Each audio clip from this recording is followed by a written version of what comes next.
Hi friends, നമ്മൾ ഇന്ന് നോക്കാൻ പോകുന്നത് SCRT ചാപ്റ്റേഴ്സ് ക്ലാസ്സിൽ 7ാം ക്ലാസ്സിലെ പഴയ പാഠപുസ്തകമായ സോഷ്യൽ സയൻസിലെ 10ാമത്തെ ചാപ്റ്ററാണ് നമ്മുടെ ഭരണഘടന.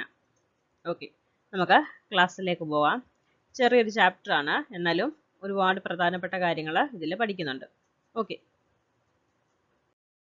നോക്കിക്കോ, ഒരു പേപ്പർ കട്ടിംഗ് ആണ്. നമുക്ക് വായിച്ചു നോക്കാം എന്താ പറയുന്നതെന്നേ.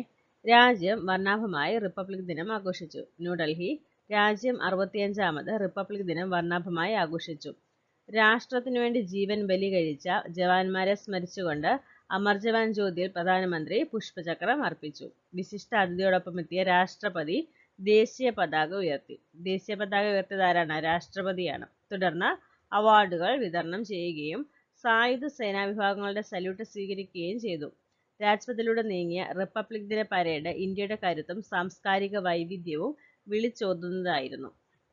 ആധുനിക യുദ്ധോപകരണങ്ങൾ, വിവിധ സംസ്ഥാനങ്ങളിൽ നിന്നുള്ള ഫ്ലോട്ടുകൾ, കലാപ്രകടനങ്ങൾ എന്നിവയാൽ സമ്പന്നമായിരുന്നു റിപ്പബ്ലിക് ദിന പരേഡ്. നമ്മൾ ഇത് ന്യൂസിലൊക്കെ കാണാറില്ലേ?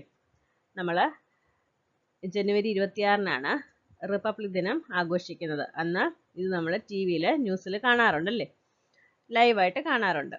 ഇവിടെ നോക്കിക്കേ, റിപ്പബ്ലിക് ദിനാഘോഷത്തിന്റെ വിവിധ ദൃശ്യങ്ങളാണ് കാണിച്ചേക്കുന്നത്.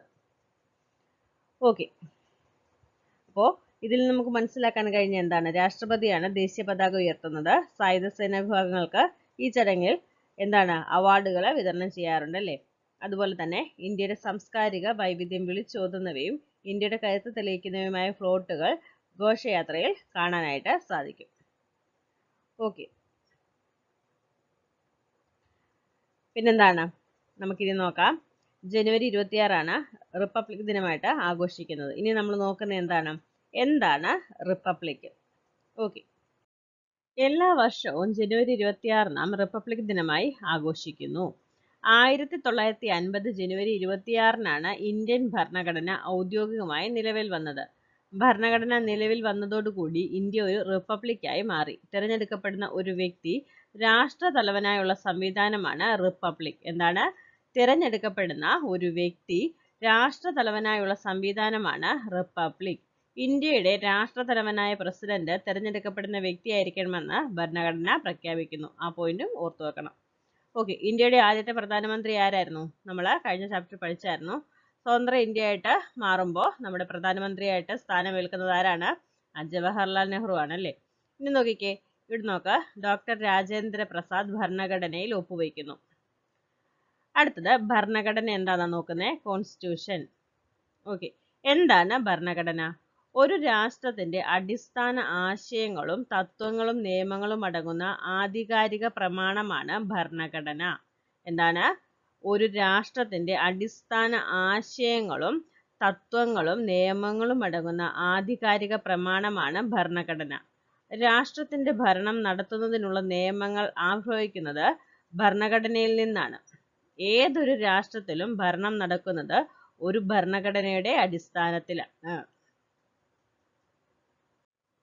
ഏതൊരു രാഷ്ട്രത്തിലും ഭരണം നടക്കുന്നത് ഒരു ഭരണഘടനയുടെ അടിസ്ഥാനത്തിലാണ്. ജനാധിപത്യ രാഷ്ട്രങ്ങളിൽ ജനങ്ങളുടെ താല്പര്യമനുസരിച്ചാണ് ഭരണഘടന രൂപീകരിക്കുന്നതും അതിൽ മാറ്റം വരുത്തുന്നതും. എങ്ങനെയാണ്? ജനാധിപത്യ രാഷ്ട്രമായിരിക്കുമ്പോൾ എങ്ങനെയാണ്? ജനങ്ങളുടെ അഭിപ്രായം അവിടെ മാനിക്കപ്പെടും. തികച്ചും ജനാധിപത്യപരമായ ഒരു പ്രക്രിയയിലൂടെയാണ് ഇന്ത്യൻ ഭരണഘടന രൂപീകരിക്കപ്പെട്ടതെന്ന് നമുക്ക് ഏറ്റവും അഭിമാനകരമാണ്. സ്വാതന്ത്ര്യ സമരത്തോടൊപ്പം ഇന്ത്യയിൽ അങ്ങോളം ഇങ്ങോളം നടന്ന ചർച്ചകളുടെയും സംവാദങ്ങളുടെയും ഫലമായി ഉയർന്നു വന്ന ആശയങ്ങളുടെയും സങ്കല്പങ്ങളുടെയും പ്രതിഫലനമാണ് ഇന്ത്യൻ ഭരണഘടന. ഓക്കെ, ഇന്ത്യൻ ഭരണഘടന ഉള്ളടക്കം നോക്കിക്കേ, എന്തൊക്കെയുള്ളത്? ആമുഖമുണ്ട്, 395 അനുച്ഛേദങ്ങളുണ്ട്, 12 പട്ടികകൾ, 22 ഭാഗങ്ങൾ, 98 ഭേദഗതികൾ. മെയ് 2013 വരെ. ഇപ്പോൾ ഭേദഗതി അതിലും കൂടിയിട്ടുണ്ട്. പഴയ പുസ്തകമല്ലേ, നമുക്കത് പുതിയ പുസ്തകത്തിൽ കൂടുതലും പഠിക്കാം. ഇനി ഇത് മനസ്സിലാക്കി വെക്കണം. 2 വർഷവും 11 മാസവും 17 ദിവസവുമാണ് ഇന്ത്യയുടെ ഭരണഘടന രൂപീകരണത്തിനായി വേണ്ടി വന്നത്. 2 വർഷവും 11 മാസവും. ഒരു മാസം കൂടെ ഉണ്ടായിരുന്നെങ്കിൽ 3 വർഷമായേനെ അല്ലേ. അപ്പോൾ 2 വർഷവും 11 മാസവും 17 ദിവസവുമാണ് ഇന്ത്യയുടെ ഭരണഘടനാ രൂപീകരണത്തിനായി വേണ്ടി വന്നത്. അതും ഓർത്തു വെക്കണേ. ഇന്ത്യൻ ഭരണഘടനാ നിർമ്മാണം. ഭരണഘടനാ നിർമ്മാണ സഭ രൂപീകരിച്ചുകൊണ്ടാണ് ഇന്ത്യയുടെ ഭരണഘടനാ നിർമ്മാണ പ്രവർത്തനം ആരംഭിച്ചത്. ഭരണഘടനാ നിർമ്മാണ സഭയുടെ ആദ്യ സമ്മേളനം 1946 ഡിസംബർ 9 ചേർന്നു. ഡോക്ടർ സച്ചിദാനന്ദ സിൻഹയായിരുന്നു താൽക്കാലിക അധ്യക്ഷൻ. തുടർന്ന് ഡോക്ടർ രാജേന്ദ്ര പ്രസാദിനെ ഭരണഘടനാ നിർമ്മാണ സഭയുടെ അധ്യക്ഷനായി തെരഞ്ഞെടുത്തു. നിരവധി കമ്മിറ്റികൾ രൂപീകരിച്ചാണ് ഭരണഘടനാ നിർമ്മാണ സഭ പ്രവർത്തനം തുടങ്ങിയത്. ഇത്തരം കമ്മിറ്റികളിൽ ഒന്നാണ് ഭരണഘടനയുടെ കരട് തയ്യാറാക്കുന്നതിന് വേണ്ടി രൂപീകരിച്ച ഭരണഘടനാ ഡ്രാഫ്റ്റിംഗ് കമ്മിറ്റി. ഈ കമ്മിറ്റിയുടെ അധ്യക്ഷൻ ഡോക്ടർ BR അംബേദ്കർ ആയിരുന്നു. അദ്ദേഹം ഇന്ത്യൻ ഭരണഘടനയുടെ ശില്പി എന്നാണ് അറിയപ്പെടുന്നത്. അത് ഓർത്തുവെക്കണം.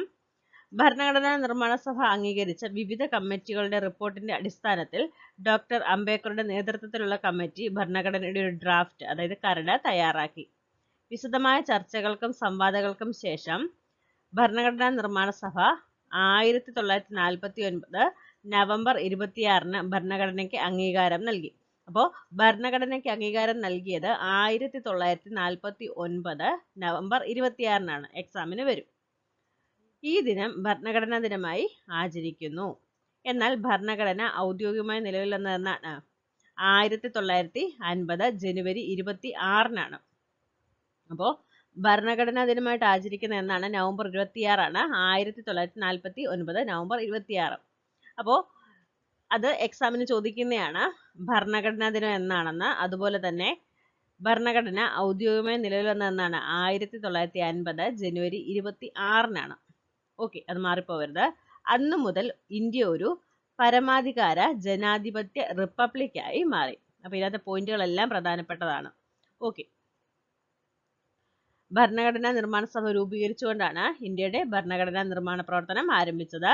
അതുപോലെ തന്നെ ഭരണഘടനാ നിർമ്മാണ സഭയുടെ ആദ്യ സമ്മേളനം 1946 ഡിസംബർ 9 ചേർന്നു. ഡോക്ടർ സച്ചിദാനന്ദ സിൻഹയായിരുന്നു താൽക്കാലിക അധ്യക്ഷൻ. തുടർന്ന് ഡോക്ടർ രാജേന്ദ്ര പ്രസാദിനെ ഭരണഘടനാ നിർമ്മാണ സഭയുടെ അധ്യക്ഷനായി തിരഞ്ഞെടുത്തു. ഓക്കെ, അത്രയും കാര്യങ്ങൾ മനസ്സിലാക്കി വെക്കണം. അതുപോലെ തന്നെ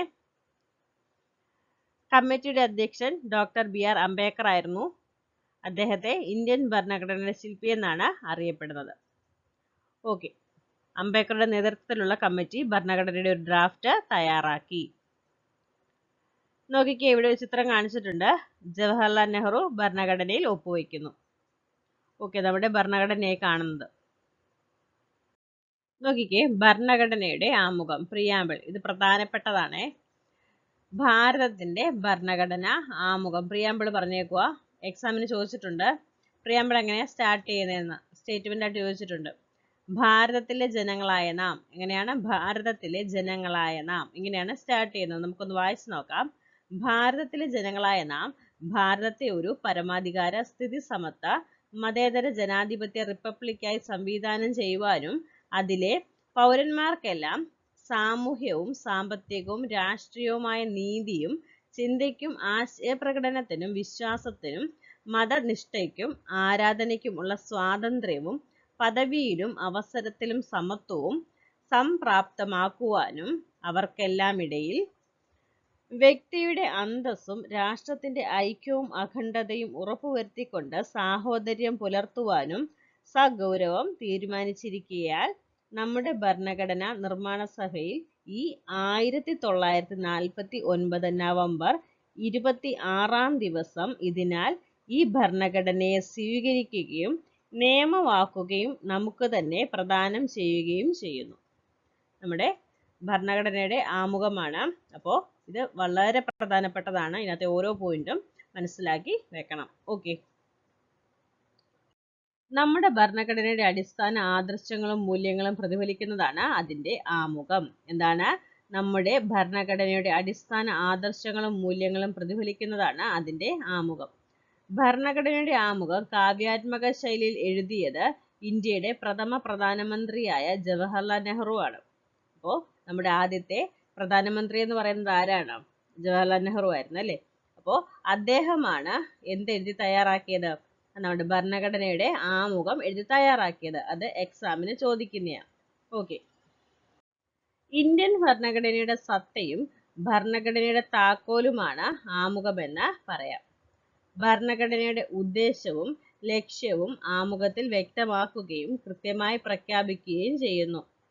ഇനി നോക്കിക്കേ, ഭരണഘടനയുടെ ആമുഖത്തിൽ സൂചിപ്പിച്ചിട്ടുള്ള അടിസ്ഥാന ലക്ഷ്യങ്ങൾ വ്യക്തമാക്കുന്ന ഡയഗ്രമാണ് കൊടുത്തേക്കുന്നത്. വായിച്ചു നോക്കാം.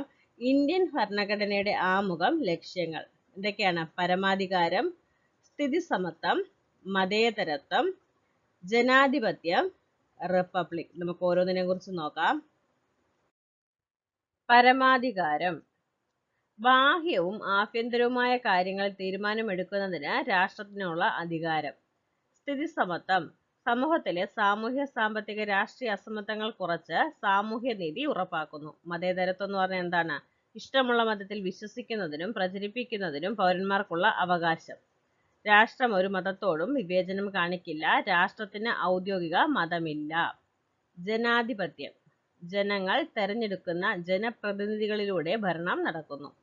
റിപ്പബ്ലിക്, രാഷ്ട്രതലവനെ തെരഞ്ഞെടുപ്പിലൂടെ നിശ്ചയിക്കുന്നു. ആമുഖത്തിൽ നീതി, സ്വാതന്ത്ര്യം, സമത്വം, സാഹോദര്യം തുടങ്ങി പൗരന്മാർക്ക് രാഷ്ട്രം ഉറപ്പുവരുത്തേണ്ട ലക്ഷ്യങ്ങളും ഉൾപ്പെടുത്തിയിട്ടുണ്ട്. ഇന്ത്യൻ ഭരണഘടനയുടെ പ്രധാന സവിശേഷതകൾ നോക്കിക്കേ. എന്താണ്? പാർലമെന്ററി ഭരണ സമ്പ്രദായമാണ്. മൗലിക അവകാശങ്ങളുണ്ട്, മൗലിക കർത്തവ്യങ്ങളുണ്ട്, നിർദ്ദേശക തത്വങ്ങളുണ്ട്. അതുപോലെ തന്നെ നിയമവാഴ്ച, സംയുക്ത വ്യവസ്ഥ, എഴുതപ്പെട്ട ഭരണഘടനയാണ്, സ്വതന്ത്ര നീതിന്യായ വ്യവസ്ഥയാണ്. അപ്പോൾ നമുക്ക് ഇതിനെക്കുറിച്ച് ഓരോന്നിനെക്കുറിച്ച് വിശദമായിട്ട് നോക്കാം. പാർലമെന്ററി ഭരണ സമ്പ്രദായം. ഇന്ത്യൻ ഭരണഘടന വിഭാവനം ചെയ്തിരിക്കുന്നത് പാർലമെന്ററി ജനാധിപത്യ ഭരണ സമ്പ്രദായമാണ്. നമുക്കറിയാം, നമ്മുടെ രാഷ്ട്രം എന്ന് പറയുന്നത് ജനാധിപത്യ രാഷ്ട്രമാണ് അല്ലേ? നമുക്ക് നമ്മുടെ അഭിപ്രായങ്ങൾ പറയുവാനും നമ്മളാണ് രാജ്യഭരണത്തിൽ ഇരിക്കുന്നവരെ തെരഞ്ഞെടുക്കുന്നത് അല്ലേ? നോക്കിക്കേ, അപ്പോൾ എന്താണ് പാർലമെന്ററി ജനാധിപത്യ ഭരണ സമ്പ്രദായം എന്ന് പറഞ്ഞാൽ? രാജ്യഭരണത്തിനു വേണ്ടി ജനങ്ങൾ തങ്ങളുടെ പ്രതിനിധികളെ പ്രായപൂർത്തി വോട്ടവകാശത്തിലൂടെ തിരഞ്ഞെടുക്കുന്നു. അപ്പോൾ രാജ്യം ഭരിക്കുന്നതിന് വേണ്ടി നമ്മൾ പ്രതിനിധികളെ എങ്ങനെയാ തിരഞ്ഞെടുക്കുന്നത്? നമ്മൾ വോട്ട് ചെയ്താണ് അവരെ തിരഞ്ഞെടുക്കുന്നത് അല്ലേ? തിരഞ്ഞെടുക്കപ്പെട്ടവർ ചേർന്ന് ഒരു ജനപ്രതിനിധി സഭയായി പ്രവർത്തിക്കുന്നു. ഈ പ്രതിനിധി സഭ പാർലമെന്റ് എന്ന പേരിലാണ് അറിയപ്പെടുന്നത്. ജനങ്ങൾ തിരഞ്ഞെടുത്ത പ്രതിനിധി സഭയിലൂടെ ഭരണം നടത്തുന്ന സംവിധാനമാണ് പാർലമെന്ററി ഭരണ സമ്പ്രദായം. എന്താണ്? ജനങ്ങൾ എന്ത് ചെയ്യുന്നുണ്ട്? ജനങ്ങള് പ്രതിനിധികളെ തെരഞ്ഞെടുക്കുന്നുണ്ടല്ലേ? അവർ ചേർന്ന് എന്ത് ചെയ്യുന്നുണ്ട്? അവര് ഒരു സഭ രൂപീകരിക്കുന്നുണ്ട്. അതിനെ എന്താ പറയപ്പെടുന്നത്? പാർലമെന്റ് എന്ന് അറിയപ്പെടുന്നു. അപ്പോൾ ജനങ്ങൾ തെരഞ്ഞെടുത്ത പ്രതിനിധി സഭയിലൂടെ ഭരണം നടത്തുന്ന സംവിധാനമാണ് എന്ത്? പാർലമെന്ററി ഭരണ സമ്പ്രദായം. ഓക്കെ. അപ്പോൾ നിയമനിർമ്മാണമാണ് പാർലമെന്റിന്റെ പ്രധാന ചുമതല. പാർലമെന്റിന്റെ പ്രധാന ചുമതല എന്ന് പറയുന്നത് എന്താണ്? നിയമനിർമ്മാണമാണ്. അപ്പോൾ തിരഞ്ഞെടുക്കപ്പെട്ടവർ ചേർന്ന ഒരു ജനപ്രതിനിധി സഭയായി പ്രവർത്തിക്കുന്നു. ഈ പ്രതിനിധി സഭയാണ് പാർലമെന്റ് എന്ന് അറിയപ്പെടുന്നത്. പാർലമെന്റിന്റെ ചുമതല എന്ന് പറയുന്നത് എന്താണ്? നിയമങ്ങള് നിർമ്മിക്കുന്നതാണ്. അതായത് നിയമനിർമ്മാണമാണ് പാർലമെന്റിന്റെ പ്രധാന ചുമതല. ഓക്കെ. ഇന്ത്യയിൽ പാർലമെന്ററി ഭരണ സമ്പ്രദായ പ്രകാരം കേന്ദ്രത്തിലും സംസ്ഥാനങ്ങളിലും തിരഞ്ഞെടുക്കപ്പെട്ട പ്രതിനിധി സഭകളുണ്ട്. കേന്ദ്രത്തിൽ പാർലമെന്റ് പോലെ സംസ്ഥാനങ്ങളിൽ സംസ്ഥാന നിയമസഭകളുണ്ട്. അപ്പോൾ ഇന്ത്യയിൽ പാർലമെന്ററി ഭരണ സമ്പ്രദായ പ്രകാരം കേന്ദ്രത്തിലും സംസ്ഥാനത്തിലും തിരഞ്ഞെടുക്കപ്പെട്ട പ്രതിനിധി സഭകളുണ്ട്. കേന്ദ്രത്തിൽ പാർലമെന്റ് പോലെ സംസ്ഥാനത്തിൽ എന്താ ഉള്ളത്? സംസ്ഥാന നിയമസഭകളുണ്ട്. പാർലമെന്റിൽ ഭൂരിപക്ഷം നഷ്ടമായാൽ എന്താ സംഭവിക്കുന്നത്?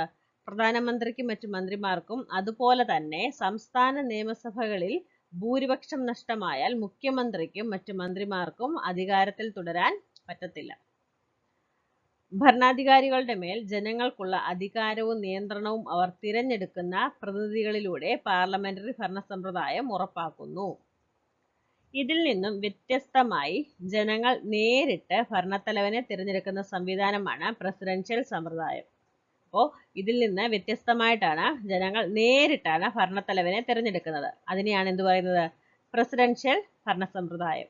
നമുക്കത് അറിയാം. ഏതാണ്? അമേരിക്കൻ ഐക്യനാടുകൾ, ഫ്രാൻസ് എന്നിവയൊക്കെ അതിന് ഉദാഹരണമാണ്. അവിടെ ജനങ്ങൾ എന്താ ചെയ്യുന്നത്? ഭരണത്തലവനെ നേരിട്ടാണ് തിരഞ്ഞെടുക്കുന്നത്. അത് പ്രസിഡൻഷ്യൽ സമ്പ്രദായം എന്നാണ് അറിയപ്പെടുന്നത്. ഓക്കെ, മൗലിക അവകാശങ്ങൾ, ഫണ്ടമെന്റൽ റൈറ്റ്സ്. ജനാധിപത്യത്തിന്റെ വിജയത്തിനും പൗരന്മാരുടെ സമ്പൂർണ്ണ വികാസത്തിനും വേണ്ടി ഇന്ത്യൻ ഭരണഘടന ഉറപ്പു നൽകുന്ന അവകാശങ്ങളാണ് മൗലിക അവകാശങ്ങൾ. മൗലിക അവകാശങ്ങൾ പൗരന്മാർക്ക് നിഷേധിക്കാതിരിക്കാൻ ഗവൺമെന്റുകൾക്ക് ഉത്തരവാദിത്തമുണ്ട്. മൗലിക അവകാശങ്ങൾ ലംഘിക്കപ്പെടുകയാണെങ്കിൽ പൗരന് ഹൈക്കോടതിയെയോ സുപ്രീം കോടതിയെയോ സമീപിക്കാവുന്നതാണ്. അത്തരം സന്ദർഭങ്ങളിൽ കോടതിക്ക് പൗരന്റെ അവകാശ സംരക്ഷണത്തിനായി ഉത്തരവുകൾ പുറപ്പെടുവിക്കാനുള്ള അവകാശം ഭരണഘടന നൽകുന്നു. നോക്കിക്കേ, മൗലിക അവകാശങ്ങൾ എന്തൊക്കെയാണ്? പഠിച്ചു വെക്കണം. സമത്വത്തിനുള്ള അവകാശം, സ്വാതന്ത്ര്യത്തിനുള്ള അവകാശം, ചൂഷണത്തിനെതിരെയുള്ള അവകാശം, മതസ്വാതന്ത്ര്യത്തിനുള്ള അവകാശം, സാംസ്കാരികവും വിദ്യാഭ്യാസപരവുമായ അവകാശം, ഭരണഘടനാപരമായ പരിഹാരത്തിനുള്ള അവകാശം. ഓക്കെ, നോക്കിക്കേ, ഈ ചിത്രത്തിൽ എന്താ കാണുന്നത്? എന്താ എഴുതിയേക്കുന്നത്? വിദ്യാഭ്യാസ അവകാശം, സർവശിക്ഷ അഭിയാൻ, സർവരും പഠിക്കുക, സർവരും വളരുക. 6 മുതൽ 14 വയസ്സുവരെയുള്ള എല്ലാ കുട്ടികൾക്കും സൗജന്യവും നിർബന്ധിതവുമായ വിദ്യാഭ്യാസം മൗലിക അവകാശമാണ്. ഭരണഘടനയുടെ അനുച്ഛേദം 21A വിദ്യാഭ്യാസ അവകാശം ഉൾപ്പെടുത്തിയിട്ടുള്ളത്. എല്ലാ കുട്ടികൾക്കും ഗുണമേന്മയുള്ള പ്രാഥമിക വിദ്യാഭ്യാസം ഉറപ്പുവരുത്തേണ്ടത് രാഷ്ട്രത്തിന്റെ ഉത്തരവാദിത്തമാണ്. ഈ ഉത്തരവാദിത്തം നിറവേറ്റുന്നതിനുള്ള സർക്കാരിന്റെ പദ്ധതികളിൽ ഒന്നായ സർവശിക്ഷ അഭിയാന്റെ ലോഗോയാണ് മുകളിൽ കാണിച്ചേക്കുന്നത്. നോക്കിക്കേ, മൗലിക കർത്തവ്യങ്ങൾ. നമ്മളിപ്പോ കണ്ട എന്താണ്? മൗലിക അവകാശങ്ങളായിരുന്നു അല്ലെ? നമ്മുടെ അവകാശങ്ങളാണ്. നമുക്ക് ജീവനോടിരിക്കുമ്പോൾ നമുക്ക് ഒരുപാട് അവകാശങ്ങളുണ്ട്. ആ അവകാശങ്ങളൊക്കെ എന്ത് ചെയ്യണം? നമുക്ക് നിറവേറ്റാനായിട്ട് കഴിയണം. ഇവിടെ എന്താ പറഞ്ഞേക്കുന്നത്? മൗലിക കർത്തവ്യങ്ങളാണ്. നമുക്ക് ചെയ്യേണ്ട കുറച്ച് കാര്യങ്ങളാണ്. അതായത് ഫണ്ടമെന്റൽ ഡ്യൂട്ടീസ് ആണ്. ഓക്കെ, ഇന്ത്യൻ ഭരണഘടനയിൽ പൗരന്റെ അവകാശങ്ങൾ ഉറപ്പു നൽകിയിട്ടുള്ളതുപോലെ മൗലിക കർത്തവ്യങ്ങളും പ്രതിപാദിച്ചിട്ടുണ്ട്. എന്താ നോക്കിക്കേ, ഓരോ പൗരനും ഉറപ്പായി നിറവേറ്റേണ്ട കർത്തവ്യങ്ങളാണ് മൗലിക കർത്തവ്യങ്ങൾ എന്ന പേരിൽ ഭരണഘടനയിൽ ഉൾക്കൊള്ളിച്ചിട്ടുള്ളത്. എന്താണ് നോക്കിക്കേ, പ്രധാനപ്പെട്ട പോയിന്റുകളാണ്. ഭരണഘടനയെയും ഭരണഘടനാ സ്ഥാപനങ്ങളെയും ആദരിക്കാനും പ്രകൃതിയെ സംരക്ഷിക്കാനും ഇന്ത്യയുടെ മഹത്തായ സാംസ്കാരിക പാരമ്പര്യം കാത്തു സൂക്ഷിക്കാനും മൗലിക കർത്തവ്യങ്ങൾ പൗരന്മാരെ പ്രേരിപ്പിക്കുന്നു. ഓരോ പൗരനും അവകാശങ്ങൾ അനുഭവിക്കുന്നതോടൊപ്പം കർത്തവ്യങ്ങൾ നിർവഹിക്കുകയും ചെയ്യുമ്പോഴാണ് സമൂഹം സുഗമമായി മുന്നോട്ട് നീങ്ങുന്നത്. അവകാശങ്ങളും കർത്തവ്യങ്ങളും ഒരു നാണയത്തിന് 2 വശങ്ങൾ പോലെയാണ്. കടമകൾ കൂടാതെ അവകാശങ്ങൾക്ക് നിലനിൽപ്പില്ല. ഓക്കെ, നിർദ്ദേശക തത്വങ്ങൾ, directive principles of state policy. എന്നൊക്കെ ഒരു കൊളാഷ് കൊടുത്തിട്ടുണ്ട്, വായിച്ചു നോക്കാം. മഹാത്മാഗാന്ധി ദേശീയ ഗ്രാമീണ തൊഴിലുറപ്പ് പദ്ധതി, സ്ത്രീകൾക്കും പുരുഷന്മാർക്കും തുല്യവേതനം, വരയാടുകളെ സംരക്ഷിക്കാൻ പ്രത്യേക ദേശീയോദ്യാനം, സാമ്പത്തിക സാമൂഹ്യ പിന്നോക്കക്കാരായവർക്ക് സൗജന്യ മെഡിക്കൽ ഇൻഷുറൻസ് നടപ്പാക്കുന്നു. പുരാതന കോട്ടകളുടെ സംരക്ഷണം പുരാവസ്തു വകുപ്പ് ഏറ്റെടുത്തു. ഈ വാർത്താ കൊളാഷ് വിശകലനം ചെയ്താൽ കണ്ടെത്താവുന്ന നിർദ്ദേശക തത്വങ്ങൾ എന്തൊക്കെയാണ്? സ്ത്രീ പുരുഷ ഭേദമന്യേ എല്ലാവർക്കും തുല്യ ജോലിക്ക് തുല്യവേതനം അനുവദിക്കുക. രാജ്യത്തെ വനങ്ങളെയും വന്യജീവികളെയും പരിരക്ഷിച്ചുകൊണ്ട് പരിസ്ഥിതി സംരക്ഷിക്കുക. ദേശീയ പ്രാധാന്യവും ചരിത്രപരമായ മൂല്യവുമുള്ള എല്ലാ സ്മാരകങ്ങളും സംരക്ഷിക്കുക. അടുത്ത എന്താ പറയുന്നേ? സാമ്പത്തിക സാമൂഹിക രാഷ്ട്രീയ നീതിയിൽ അധിഷ്ഠിതമായ ഒരു വ്യവസ്ഥിതി കെട്ടിപ്പടുത്തുകൊണ്ട് ജനങ്ങളുടെ ക്ഷേമം ഉറപ്പുവരുത്തുക. സാമൂഹ്യനീതി ഉറപ്പാക്കുന്നതിനു വേണ്ടിയുള്ള ഒരു കൂട്ടം തത്വങ്ങൾ രാഷ്ട്രഭരണത്തിനുള്ള നിർദ്ദേശങ്ങളായി നമ്മുടെ ഭരണഘടനയിൽ ഉൾപ്പെടുത്തിയിട്ടുണ്ട്. ഇവയാണ് നിർദ്ദേശക തത്വങ്ങൾ. ഭരണഘടനയിൽ ഉൾപ്പെടുത്തിയിട്ടുള്ള ഏതാനും നിർദ്ദേശക തത്വങ്ങളാണ് മുകളിൽ സൂചിപ്പിച്ചിട്ടുള്ളത്. ജനങ്ങളുടെ ക്ഷേമത്തിനും അഭിവൃദ്ധിക്കും രാഷ്ട്ര പുരോഗതിക്കും നിർദ്ദേശക തത്വങ്ങൾ പിന്തുടരേണ്ടതുണ്ട്. നിയമനിർമ്മാണ പ്രക്രിയയിലൂടെ ഗവൺമെന്റ് നിർദ്ദേശക തത്വങ്ങൾ നടപ്പിലാക്കാനാണ് ശ്രമിക്കുന്നത്. നമ്മൾ കണ്ടായിരുന്നു, മൗലിക അവകാശങ്ങൾ ഹനിക്കപ്പെട്ടാൽ നമുക്ക് കോടതിയെ സമീപിച്ച് പരിഹാരം കണ്ടെത്താൻ സാധിക്കും.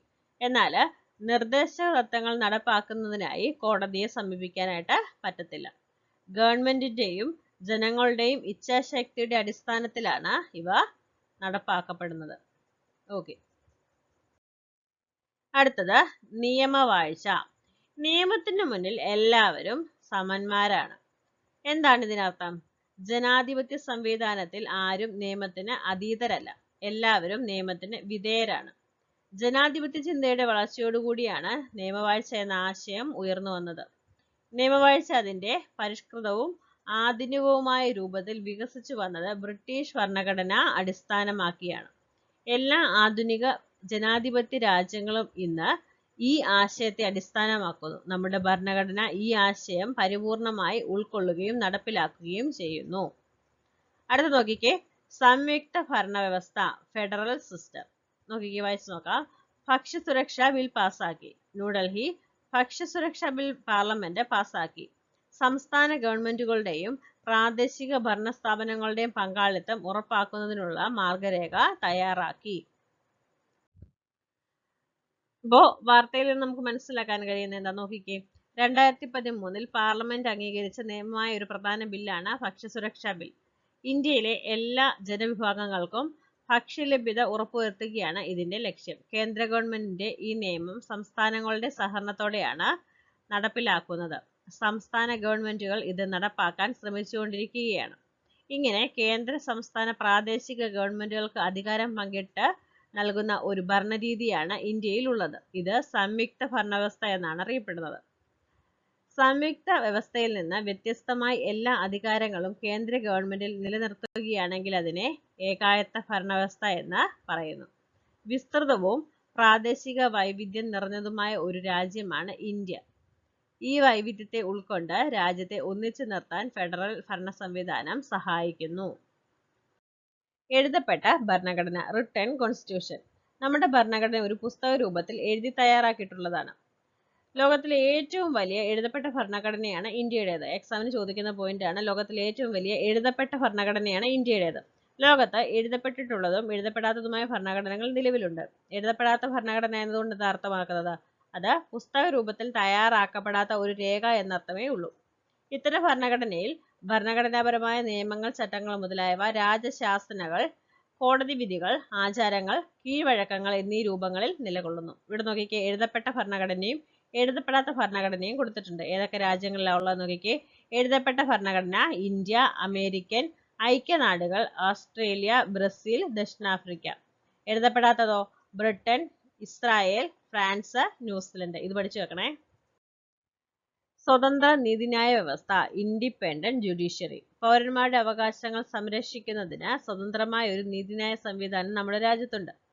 കുറ്റവാളികളെ ശിക്ഷിക്കുകയും നിയമനിർമ്മാണം ഉറപ്പുവരുത്തുകയുമാണ് നീതിന്യായ വ്യവസ്ഥയുടെ പ്രധാന ചുമതല. ഭരണകൂടത്തിന്റെ മറ്റ് രണ്ട് വിഭാഗങ്ങളായ നിയമനിർമ്മാണ സഭയുടെയും, അതായത് ലെജിസ്ലേച്ചർ, കാര്യനിർവഹണ വിഭാഗത്തിന്റെയും, അതായത് എക്സിക്യൂട്ടീവ് സ്വാധീനത്തിൽ നിന്ന് നീതിന്യായ വിഭാഗം, ജുഡീഷ്യറി, സ്വതന്ത്രമാണ്.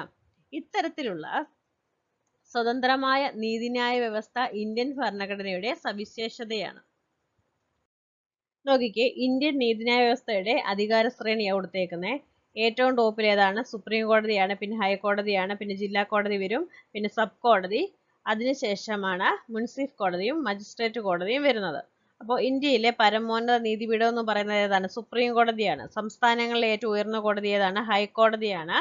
സിവിൽ കേസുകൾ കൈകാര്യം ചെയ്യുന്ന ഏറ്റവും താഴ്ന്ന കോടതി ഏതാണ്? മുൻസിഫ് കോടതിയാണ്. അതുപോലെ തന്നെ ക്രിമിനൽ കേസുകളുമായി ബന്ധപ്പെട്ട താഴ്ന്ന കോടതി ഏതാണ്? മജിസ്ട്രേറ്റ് കോടതിയാണ്. ഓക്കെ. ഭരണഘടനാ ഭേദഗതി, കോൺസ്റ്റിറ്റ്യൂഷണൽ അമെൻമെന്റ്. വിദ്യാഭ്യാസത്തിനുള്ള അവകാശം. ഒരു പേപ്പർ കട്ടിങ് വായിച്ചു നോക്കാം. 6 മുതൽ 14 വയസ്സ് വരെയുള്ള എല്ലാ കുട്ടികൾക്കും രാഷ്ട്രം സൗജന്യവും നിർബന്ധിതവുമായ വിദ്യാഭ്യാസം നൽകണമെന്നുള്ള വ്യവസ്ഥ മൗലിക അവകാശത്തിന്റെ ഭാഗമാക്കി. ഇതിൽ നമുക്ക് എന്താ മനസ്സിലാക്കാൻ സാധിക്കുന്നത്? ഇന്ത്യയുടെ ഭരണഘടന നിലവിൽ വന്ന സമയത്ത് വിദ്യാഭ്യാസത്തിനുള്ള അവകാശം മൗലിക അവകാശം അല്ലായിരുന്നു. ഇത് പിന്നീട് മൗലിക അവകാശമായി മാറുകയാണ് ചെയ്തത്.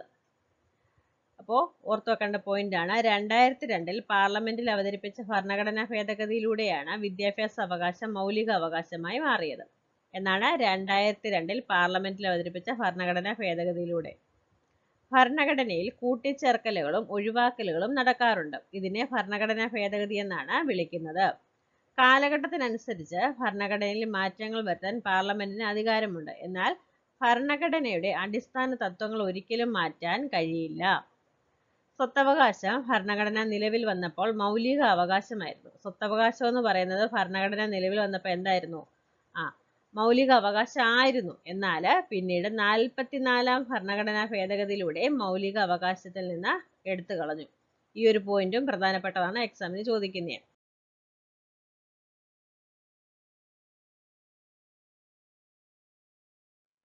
ഇന്ത്യയിലെ എല്ലാ പൗരന്മാരും സംഘടനകളും സ്ഥാപനങ്ങളും ഭരണഘടന അനുസരിച്ചാണ് പ്രവർത്തിക്കേണ്ടത്. ഇന്ത്യക്കാരായ നാം ഓരോരുത്തരും ഭരണഘടന അനുസരിച്ച് ജീവിക്കുവാനും ഭരണഘടന കാത്തു സൂക്ഷിക്കുവാനും ബാധ്യസ്ഥരാണ്. നോക്കിക്കേ, സമ്മറിയാണ്. ഒരു രാജ്യത്തിന്റെ ഭരണത്തെ സംബന്ധിക്കുന്ന നിയമങ്ങളുടെയും അടിസ്ഥാന ആശയങ്ങളുടെയും തത്വങ്ങളുടെയും സംഹിതയാണ് ഭരണഘടന. ലോകത്തിലെ ഏറ്റവും വലിയ എഴുതപ്പെട്ട ഭരണഘടന ആരുടെയാണ്? നമ്മുടെ ഇന്ത്യയുടേതാണ്. എഴുതപ്പെട്ടതും എഴുതപ്പെടാത്തതുമായ ഭരണഘടനകൾ ലോക രാജ്യങ്ങളിലുണ്ട്. ഭരണഘടനാ നിർമ്മാണ സഭ, കോൺസ്റ്റിറ്റ്യൂവന്റ് അസംബ്ലി, നിരന്തരമായ ഒരു പ്രക്രിയയിലൂടെയാണ് ഇന്ത്യൻ ഭരണഘടനയ്ക്ക് രൂപം നൽകിയത്. പൗരന്മാരുടെ മൗലിക അവകാശങ്ങളെക്കുറിച്ചും കടമകളെക്കുറിച്ചും ഭരണഘടന വിശദീകരിക്കുന്നു. ഭരണഘടനയിൽ നടത്തുന്ന കൂട്ടിച്ചേർക്കലുകളും ഒഴിവാക്കലുമാണ് ഭേദഗതി എന്ന് അറിയപ്പെടുന്നത്. നമ്മുടെ ഒരു ചാപ്റ്റർ കഴിഞ്ഞിട്ടുണ്ട്. ഈ ഒരു ക്ലാസ് നിങ്ങൾക്ക് ഉപകാരപ്പെട്ടെന്ന് വിശ്വസിക്കുന്നു. Okay, thank you.